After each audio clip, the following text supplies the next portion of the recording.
ભાણાભાઈ શું કહે છે કે જે વખતે આપણે દશેરાએ ઘોડા દોડાઈએ ને એ રીતના વાત કરી કે જે વખતે દશેરાએ જે ઘોડા દોડે ને એ આ ગ્રાઉન્ડ છે, તમે જોઈ શકો.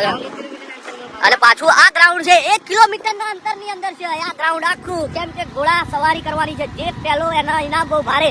તો આ પણ હું આજે આવ્યો તો મને ખ્યાલ આવ્યો કે ભાઈ અહીંયા બાલકમાં ઘોડા સવારી, તમે જોયું ત્યાં બોર્ડ મારેલું છે 1 કિલોમીટરના અંતરની અંદર ઘોડા સવારી જાય છે. તો ભાણાભાઈ પાછા આ પણ અહીંયા લાવે છે.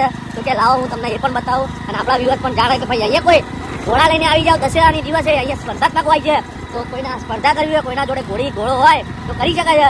તો ભાઈએ કીધું કે અહીંયા 1 કિલોમીટર તમે જોઈ શકો દૂર દૂર સુધી આ રીતના આખું ખુલ્લું છે. 1 કિલોમીટરના અંતરની અંદર ઘોડા તબડાક કરતા જેટલી સ્પીડે દોડાઈએ આપણે એ રીતના આપણને ઇનામ મળે છે. તો અમે રાજુ બાલક કમ્યુનિકેશન કરેલું હોય પછી આપણે પરમિશન આવે તો આનો વિડીયો આપણે બતાવીશું, બરાબર? હા. એટલે પરમિશન તો જઈને આપણે લઈ લઈએ. શું કહેવા માંગો? અને એવું કહે છે કે એક સારી એવી જગ્યા છે, અહીંયા કંઈ કોમ્પિટિશન જેવું કર્યું છે. તો ભાઈ એવું કહે છે કે જો ત્યાં પરમિશન